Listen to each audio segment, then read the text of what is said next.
entered alone. They entered their homes, like cowardly slithering snakes and laughing through microphones. It's psychologically healing when you kill for a living. Every single bullet they load is a sin on its own. Then they wear bulletproof vests to avoid menacing holes.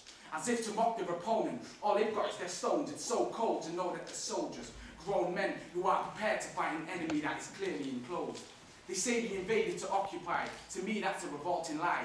30th or 9, 2000 in the morning of Palestine, when Israeli troops wrapped their savage fingers around their triggers. That day the concept of war was changed when they murdered that child. If they'd look at the reflection in the mirror, they'd be surprised. They feast on blood to survive. Who does that remind you of? Vampires. My heart's full of anger. All I can do is write. I've not had the power to save one Palestinian life. Don't you dare try to balance your and sanctify this war. More kids rest in peace than men over 55. No need to be a 24/7 observant hawk to know it's murder from women to children who barely can walk. Guilt drips from the fingertips of Shimon Peres. He might as well have killed 1,000+ victims himself. I want to ask you, do you believe your conscience should rest? Or should you hold the weight of the blood that you've spread on your neck? Palestine will never be owned, never be conquered, never be cloned. Whether you send mothers up to the Lord with premature babies they're holding, or force fathers to wipe bloody leaves off their daughters' gravestones. It's pathetic. We cry, we moan. Yet we're supporting and indirectly taking the souls of those who barely have land, gas, water or clothes. The only liquid they drink is the tears that pass their cheekbones.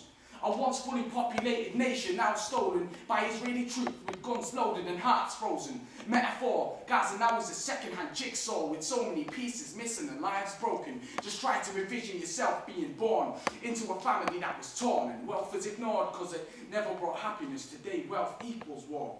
Israeli tanks, troops, helicopters, even more. Versus kids playing games using the dust on the floor. In chess, that's the difference between a queen and a pawn. I don't need praise. When you hear this, don't even applaud. In fact, I'd rather you pause, heed and absorb. I'd probably die if I could not compress these words on my jaw. You think you know it all? You think you can handle this? The media should release the death figures list and show the countless martyrs that have died on that Gaza Strip.